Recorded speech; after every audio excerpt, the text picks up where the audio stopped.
Hey, nonprofit friends, Julia here. If you're already dreaming up your next big fundraising win, I want to let you in on something special. Bloomerang's annual conference, GiveCon, is coming up May 17th through 20th. And trust me, this is the place to be if you want to sharpen your fundraising and communication skills. I'll be there leading a session called From Passive Posts to Powerful Campaigns, Social Media That Drives Donations. If you've been wanting to turn your content into real conversion, you're going to love this one. But here's the part you don't want to miss. GiveCon's lowest registration rate is available right now through January. Prices go up on February 1st. So this is the perfect moment to grab your ticket and save your organization some of your budget. Join me and an incredible community of changemakers at GiveCon. Learn more and register at givecon.com. That's givecon.com. Now on to the show. Hello, and welcome to Nonprofit Nation. I'm your host, Julia Campbell, and I'm going to sit down with nonprofit industry experts, fundraisers, marketers, and everyone in between to get real and discuss what it takes to build that movement that you've been dreaming of. I created the Nonprofit Nation podcast to share practical wisdom and strategies to help you confidently find your voice, definitively grow your audience, and effectively build your movement. If you're a nonprofit newbie or an experienced professional who's looking to get more visibility, reach more people, and create even more impact, then you're in the right place. Let's get started.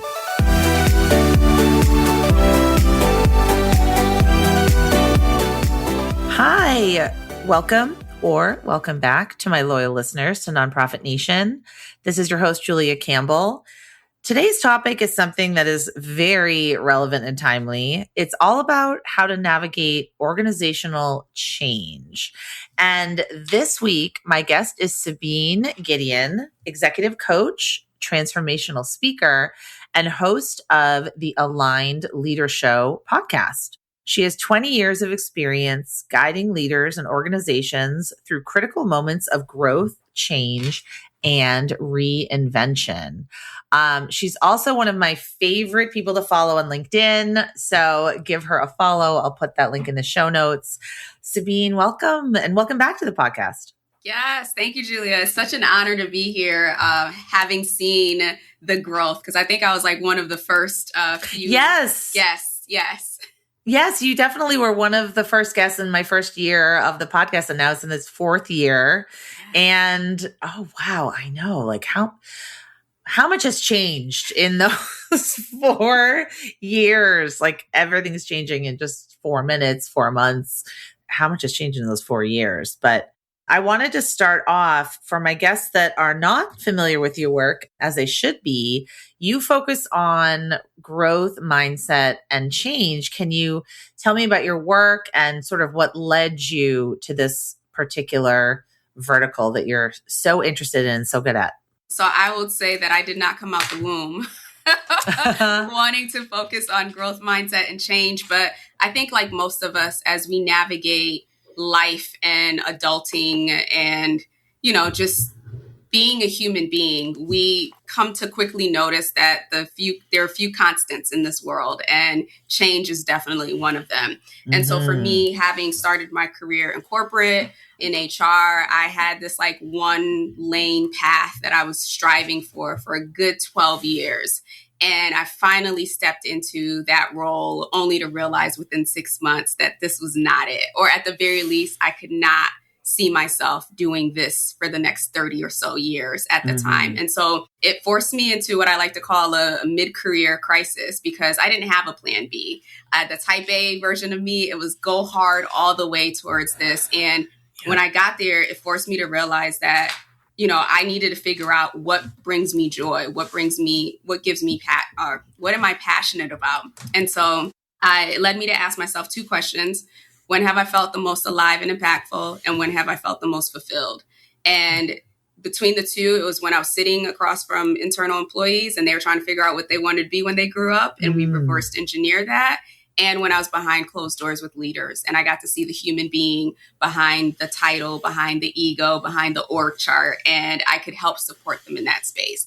So for me, I think that's the first time where the growth mindset had to kick in, because I mean, I'm sure it had before, but that's when I was conscious of it, because at that point I realized that I hadn't failed myself in my career, but I could look at where I got, or the fact that I had worked so hard to get here and now it wasn't working out, as failure, or as like, I don't know what else to do. But I saw it as, okay, what have I learned in the past? And I kind of just use that to navigate. And being in HR, you're dealing with change and growth and the emotions and all of that comes with it all the time. So it's just been a combination of my training, my own personal experiences, and seeing how people don't do well with change that has kind of led me to really step into this.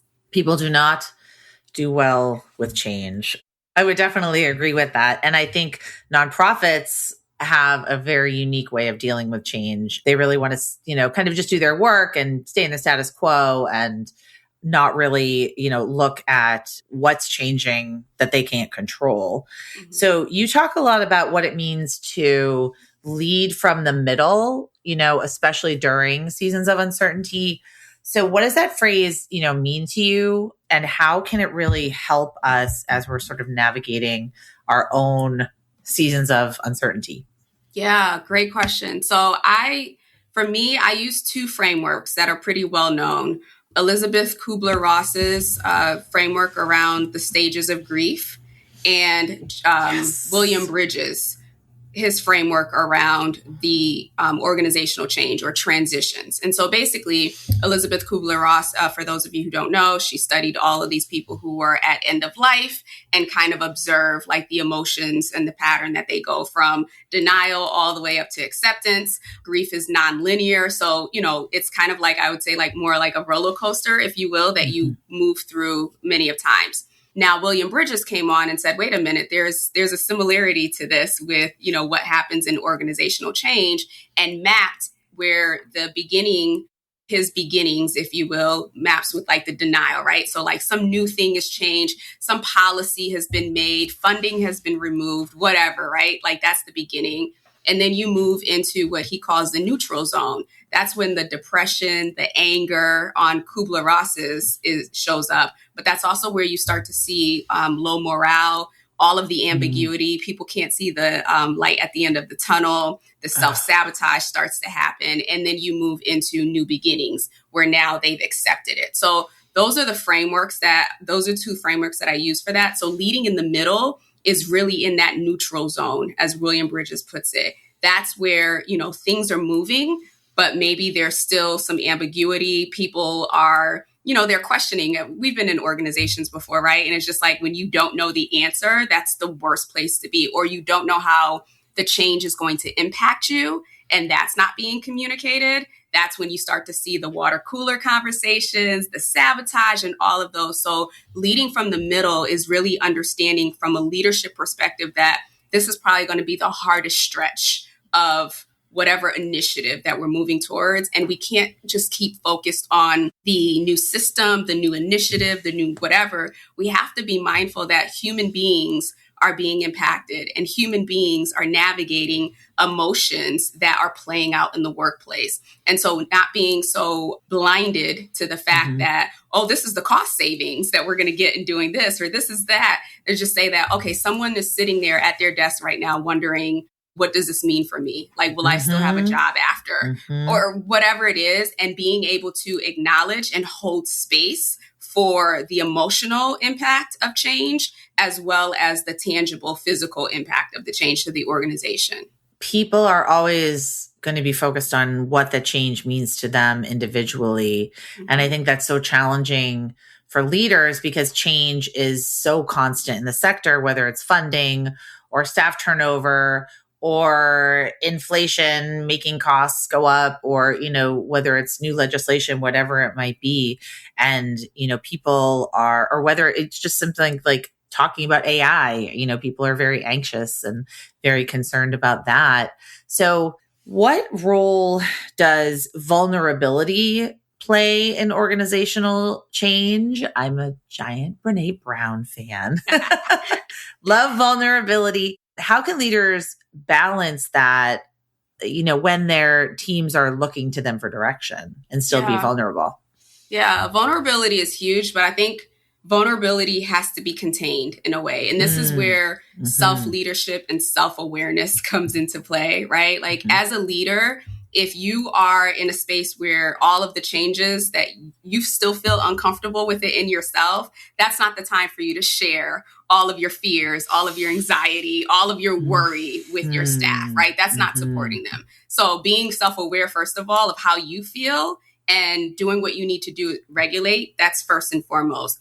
I think the other piece around vulnerability is that, especially in times of change, right? You have to navigate it differently than when things are good, so to speak. I remember back in, 2009, 2010, I was working for this financial services company, and our team had 50% layoffs, right? So this was like the Great Recession or whatever. And what I respected and honored about my manager, and still to this day that I remember, is that she would hold these weekly meetings and it would just be like, hey, I don't have any updates, right? As soon as I have any updates, I will get back to you. Or when she had an update, she would just say, okay, here's what I know. Here's what we're thinking next, right? And it was just the calming of just knowing that even if there was no update, someone was telling us there's no update. It helped, the 50% of us that were left help navigate that. And I think that some leaders think that, no news is good news. Well, no, it's not. No, it's not good news. Just telling people, or, some leaders also feel like if they don't have all the answers, then, somehow they make it about themselves. I don't have the answer, so I'm not going to say anything because I don't want to create in a situation where people are asking questions. Well, no, that's self-protection. That's not looking at the broader organization and what your people need. If you don't have the answers, it's okay to say, I don't have the answers to that right now. But when I do, or if I do, I'll get back to you. Oh, I love that. I think that's so important because no news is good news. Sometimes when you go radio silent, that makes people more anxious. Yep. It makes up whatever story. Oh, yes. Then they can just tell, like you just said, those water cooler conversations will happen. Like, oh my gosh, we're all getting fired, or oh my gosh, we're going to be furloughed, or this is going to happen. This is going to happen. And I think for a leader, like you just said, don't come from a place of crisis. Like if you are in actual crisis, I wouldn't share that, but just being vulnerable in the way that maybe you don't have all the answers and, things are not perfect and tied up in a bow. And you talk a lot about how nonprofit leaders should not reframe setbacks so they internalize them as personal failures. Can you talk about that and how can we do that? Because I do think, especially for the type A's among us, that we really internalize setbacks as personal failures. I know that I do. So how can we get out of that mindset? Yeah. And let's be real, right? So it's 2025 as of the time of this recording. And we were just talking about how this is one of those years that you can pass, you can go, right? So we've all, if not in our lifetime this year, experienced some level of setback. And so what I've noticed, and this was in myself too, that when you're so passionate about the work that you do, or you're passionate about the way that you're showing up in the world, when something doesn't work out, and especially if you're type A and you've planned it out and you strategize and done all the things, it's so easy to turn that mirror back on yourself and say, okay, well, what did I do wrong? What does this mean about me? I'm supposed to be running this organization, and yet, my life looks like this. Like we have all these stories that we make up. And so what I encourage and what I've had to learn to do for myself is, all right, so I need to get clear. This goes back to the self-awareness on who I am, right? So this is not a question of my worth. This is not a question of my capability. This is not a question of my expertise. This setback happened. If I look at it as information, what is the data telling me? And I think that that's the moment where it just shifts the energy of everything. Because if we're trying to problem solve a setback or a situation, and we underneath that, we think we're the problem, we're solving for the wrong thing. We're going to put energy and effort in the wrong places. But when we can step back and detach ourselves from the situation and actually look at the data, then we're making informed decisions. Then we're taking informed actions that say, oh, okay, there was a misalignment, or, maybe we missed something here. Now we can iterate the next launch, or now we can look at this a lot differently for next year. Until you disassociate, if you will, or detach who you are as a human being, as a worthy, competent human being to the external circumstance, it'll always feel like you're in this proving and urgency type space of fixing things. It's almost sort of like, I saw a Venn diagram. It's like the things you can control versus the things you can't control versus the only thing you can control is like you and your reaction and how you're going to move forward from whatever the externalities are that are affecting you. And there's so many externalities right now that nonprofits can't control, that they're feeling anxious about, that they're feeling overwhelmed about, the constant mantra of do more with less, the scarcity mindset, thinking that donors don't want to hear from them or thinking that donors don't want to participate. And I know, in one of your LinkedIn posts, you really do ask some powerful reflection questions in your LinkedIn post. And one of them was, what are you making this setback mean about you? That really stuck with me because, if you do a pitch or if you're in consulting, you don't land a client or something doesn't go the way that you wanted it to, it's really hard not to internalize that and not to take it personally. So I thought that was really, really interesting. How have you seen sort of leaders shift their perspective in that way and become more resilient? Yeah, great question. I've seen some do it, but to be quite honestly, a lot are struggling, if you will. Like if we don't get a grant, it's about me. Yeah. Yeah. And I think more importantly, so I'll use the Great Recession because this is what I've been using to ground myself this entire year, right? So, when you think about in 2009, 2010, when it was just like literally the world felt like it was on fire, right? There are people like the founders of Airbnb, the founders of Lyft, the founders of Uber, and founders of all these organizations in what looked like the worst situation ever, coming up with ideas and opportunities that now are a way of life for us. And so for me, it's been, how can I not become ignorant to what's happening, but how can I look at, okay, what is present today that can inform me of, what might be needed in the future. And I think that that's where the growth mindset comes in, because if we're so fixated on let's just get things back to where they used to be, let's just get things stabilized, right? We miss out on the opportunity for that innovation to come through. And especially if we're rooting the issue or the challenge or whatever in our own identity and our own worthiness, it's almost like we've just closed ourselves in this box where opportunity, it's not even in our awareness. So that's my encouragement. That's been my encouragement to myself. And that's been my encouragement to leaders that, you know what, you're right. Things have shifted. Things have changed. Things aren't working out the way that they used to be. Rather than trying to get things back on track, where are the other opportunities? Where are the gaps? Where are the spaces that you hadn't even considered before that you can now look into? So I think it's a balancing act of stabilizing for where you are today, but not getting so fixed into how operationally things have always been that you don't look outside the box to what other opportunities are available. Yes. Looking at disruption as innovation, it's so hard. It's so hard, but it's something that's so necessary. And a lot of organizations did it during COVID. I saw that.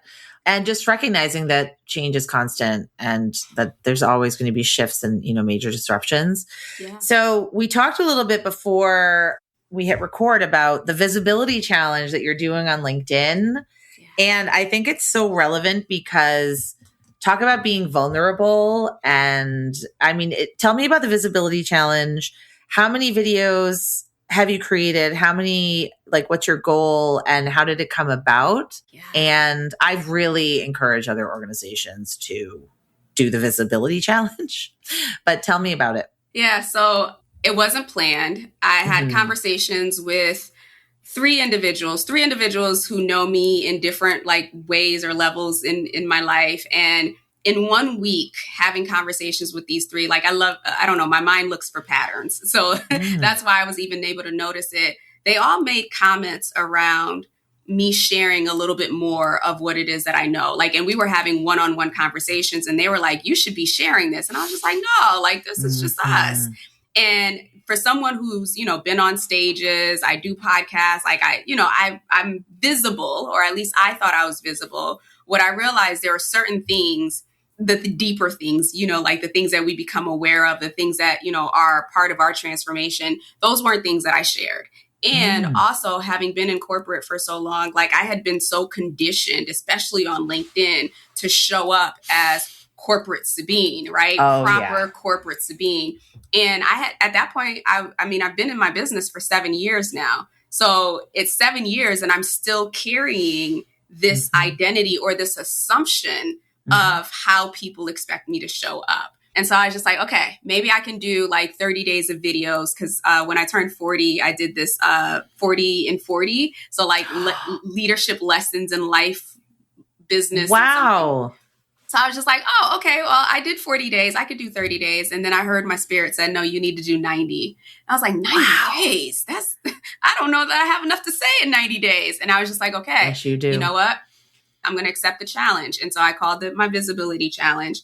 And somewhere instinctively, I knew, Julia, that at the end of this 90 days, I would be forever changed. I didn't know how, I didn't know what would shift, but I just knew that it was an invitation for me to grow in a way that I have not yet grown. So by the first 30 days of it, when I was doing my recap video, what I realized that this wasn't even, I knew it wasn't about visibility in terms of marketing. But what I realized was that this was about me finally seeing me, meaning that I got to see what I know, how I think. I stripped all of the masks that you wear. Like I talked about my survival patterns. Like it was just me. And there were days I would sit here like, I don't know what to say. And then I'd hear just press record. And then I just start talking and whatever, came up. And so it's been a very transformative process for me. During the month of November, I did use it to talk more about my social capital and the program that I had, because I was recording something. But even that was still straight from, there was no scripts. There was nothing that, required me to be polished, Sabine. I was just me. So today will be day 75. So we're almost close to the finish line. I did miss a couple days, or else I'd be wrapping up by the end of the year, but that's okay. That's another thing that I learned through this process, because the perfectionist in me would have been like, oh my gosh, I missed a day. I'm such a failure. I was like, nope, we're just going to skip the day and start all over again, or not start all over again, but just move forward with that next number. Oh, no, I love that. And you talked about so many issues that are incredibly relevant to like organizational change. You talk about personal, issues. You talk about how you overcome setbacks. And I loved your video about networking. Like if your network isn't serving you, like how are you serving your network? I think what's so interesting about that is I really think that doing something like that for a lot of nonprofit leaders would be valuable. Even if you just record it for yourself and you don't put it on LinkedIn. I know people are very wary of video, but being able to talk through the things that you know about and share it in that way with your audience is so valuable. And it's valuable to you because then you start seeing, wow, I really have a lot to share. And I have a lot of expertise and a lot of things that people care about. And then you do get that hit of visibility in marketing, because people love video, but they love to see unpolished, authentic video. Yeah. And I wish more leaders would do that. I don't know if I could do 90 days, but you're inspiring me. You're inspiring me in 2026 to just start recording. And if I may add some encouragement to those of you who are listening, who are also saying I couldn't do 90 days. So when you think about, obviously, you're in these organizations because you want to help serve people, but we can't serve people if we don't have the revenue and the resources to be able to do it, right? And so one of the things that I teach in social capital is around the currency hierarchy, right? So we think that money is the thing, right? The only form of currency, when in fact, it's actually the outcome, if you will, or the thing that shows up after we've touched base on all the other things. So money is the most densest, which is why it's the slowest to come forward. You really start at energy, right? So when you think about energy, that is like how you're showing up, your self-concept. You know, people feel your energy. If you've ever heard that, people feel you before you ever say a word. You walk into a room or someone walks into the room and you're kind of like, oh my gosh, she's so bubbly, but you don't know the person. So it starts with your energy, and then it starts with your social or your relational relationship. So this is why I talk about networking. People think that, oh, well, you know, if I get money, if I exchange the money, then we're doing well. But especially in nonprofit spaces, like to build those relationships with donors, to tell stories that are impactful to them, to help bring them in, that's relational capital that you're leveraging there. Then it's knowledge capital, which is kind of what the challenge would help support. That is you sharing your ideas and your resources, your frameworks, all of the things that you've built. And then time capital is your ability to execute. So from the time you have an idea to the time that you execute. When all of those things are aligned, so energy, relational, knowledge, and time, then money becomes the outcome. Money is not the source. And so I think that's even a deeper layer. Like if you really are thinking about how do we, you know, raise more funds? How do we bring things in? People aren't giving nonprofits or, you know, donating money to nonprofits just because they don't have anything else to do. They're starting with that top of the hierarchy. And once you've built that trust and alignment, that's when someone will say, oh my gosh, I definitely want to donate, or I want to support with my time or whatever. Oh, I love that. So the social capital, that's a really great framework, because we do get so fixated on dollar amounts and not enough on what else can people, you know, kind of bring to the table. Yeah. So for any organizations going through major transitions right now, what is sort of like one small shift the leader could make, like either in their communication to their staff or their own mindset, that could make a big difference? Yeah, great question. So I actually have two things that are coming to mind. One, you can't communicate enough. And I mean, obviously you want to be mindful of what you want to communicate. But again, as I was giving the example before, even if the communication is just like, I don't have any updates, or, you know what, I'll keep you posted when something happens. Like when you're going through change, like in the absence of information, people will make up their own stories. And so you want to, as the leader, you want to be the one shaping the narrative, even if the narrative right now is, you know, we're holding steady. When I get more details, I'll let you know. I think the other thing, especially if you're in that middle piece, in that neutral zone, celebrating wins. I work with so many leaders. I was actually talking to a nonprofit leader who's actually, their whole organization is going through a change. And I was just like, you have to celebrate wins, even if it's the smallest thing, right? Like you have to celebrate that, because as human beings, to keep us motivated, to keep us in that space of like, we're moving forward, you know, just implementing something. It doesn't have to be big. It could just be like, you know, how like when people are raising money and they have the little thermometer or something, like find ways to celebrate the big and the small wins so that it encourages people, okay, we are taking a step forward. We're moving forward. Oh, no, that is so valuable. Communicate more than you think. I teach this all the time in marketing, digital marketing, but I think internally you can't overestimate. I'm just thinking, you know, even going through my own like cancer journey, I really found that communication was the key throughout all of it, where people, if they hadn't heard from me for a while, like you said, they're making up their own stories, or my family members are like not sure what's going on. I think that even if you just don't know, or even if you just have one little small email that just says, you know what, guys, I'm going to hopefully get an update in a week. Haven't heard from a key board member, just to let people know where you are in the process. It's just so helpful. And it's kind. It's kind to people. So they're not perseverating and worrying and going about their day thinking the worst, because people will always think the worst, right? Mm-hmm. They'll always just go right to the worst. So how do you stay grounded and clear in the face of uncertainty? Oh gosh, lots of prayer. I adapted this morning routine, and it's actually helped to serve me in more ways than one. So I wake up, I do my workout, I take this 2-mile walk while I'm listening to an audiobook or a podcast. And so for me, it's I call it my mind, body, spirit fueling, because the mindset is before I start, and I'm a coach, I'm serving people all day long. Before I start serving anyone, I need to be fueled, right? That you can't serve from an empty cup mindset. And so I start with filling this body, this mind, body, and spirit first. And then I pour out into others.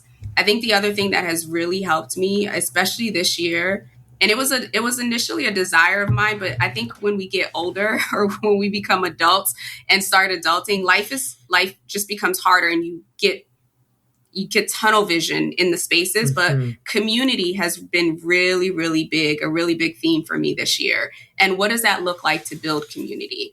I have, a large network, right? But that's not the same as community. Who are the people that I call them my Fab Five, right? Who are the people that I can identify as the individuals that when I'm not polished, Sabine, when I need support, when I need to ugly cry, that they've created this safe container for me. And I think as leaders, inside our organization and outside of our organization, we need to be surrounded, or we need to make sure that we're not only surrounded by yes men or people who are just admirers, that we need to have people around us that we've explicitly given permission to call us out, or to call out our blind spots, or to say, hey, have you considered something else? Because again, as leaders, we making a lot of decisions. We have a lot of things to consider. We can drink our own Kool-Aid. Let's be real. We can drink our own Kool-Aid, but having your core center of individuals that can say, hey, that probably wasn't the best idea, or have you considered this, that you really deeply trust, I think for me has made the biggest difference. And as I look at leaders who have that in place, they're definitely, it's not easier, or they're not living life easy, I should say, but it certainly keeps them grounded when there's a lot of ambiguity and things are just out of their control. Especially if you are the executive director of an organization, it often seems like you're maybe in an ivory tower and, you're very isolated. Or even if you're a development director, you're a marketing director, you're a team of one, you can be very isolated, and it's really hard to bounce ideas off other staff members when they're so focused on their own work, right? They're so focused on their own deliverables and what they need to get done in their own tasks.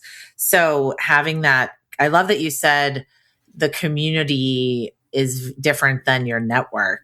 Yes. There certainly could be overlap, but I see the two of them as very different as well. And there's different ways you can call on both of them. Right. So I love that.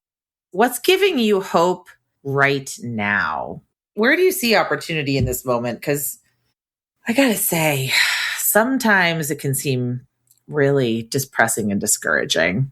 I would say what's giving me hope is, and this is coming from someone who taught this and who's trained by this, right? So leaders, there's a new leadership model that is emerging, even in the larger organizations. It's still in its infant stage, but I feel like the pandemic cracked open the awareness that we can't lead the way that we used to lead. And so by that, I mean, where it was all about performance over a performance, endurance, how much can you take on? That's shifted, right? That has shifted.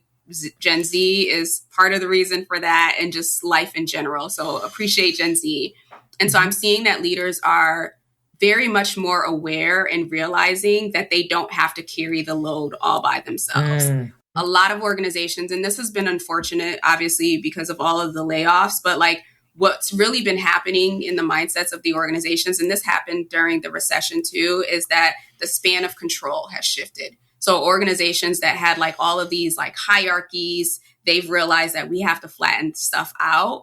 And it's obviously resulted in people losing their opportunities. But this is the time where people need, it's almost like building community within the organization where you used to see silos, you're seeing more collaborative cross-functional work.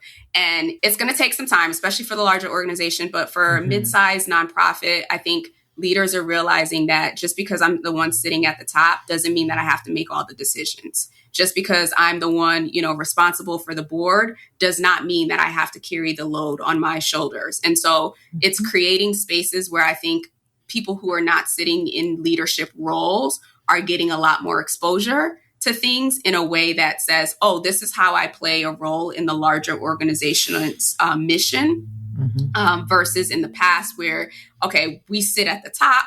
All the information is gatekeeped up here. Yep. All of the decisions are gatekeeped up here, and then we roll it down. So I'm excited to see that shift. It's still in its infancy stages across different sectors and organizations, but it's the workforce of the future for sure. Oh, I love that. Sabine, this has been fantastic. Where can people learn more about you, your podcast, your work, your organization, connect with you?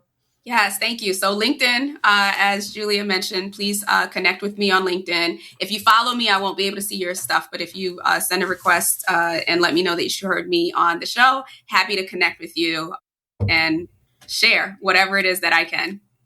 I love that. And you'll get the whole backlog of all of Sabine's videos if you just go to her profile and click on all posts. I think there's something for everyone, and they're so valuable. So I really encourage you to check that out. I'll put it all in the show notes. Sabine, thanks so much for coming on the podcast and being so generous with your wisdom and expertise. Thank you. It's my absolute pleasure.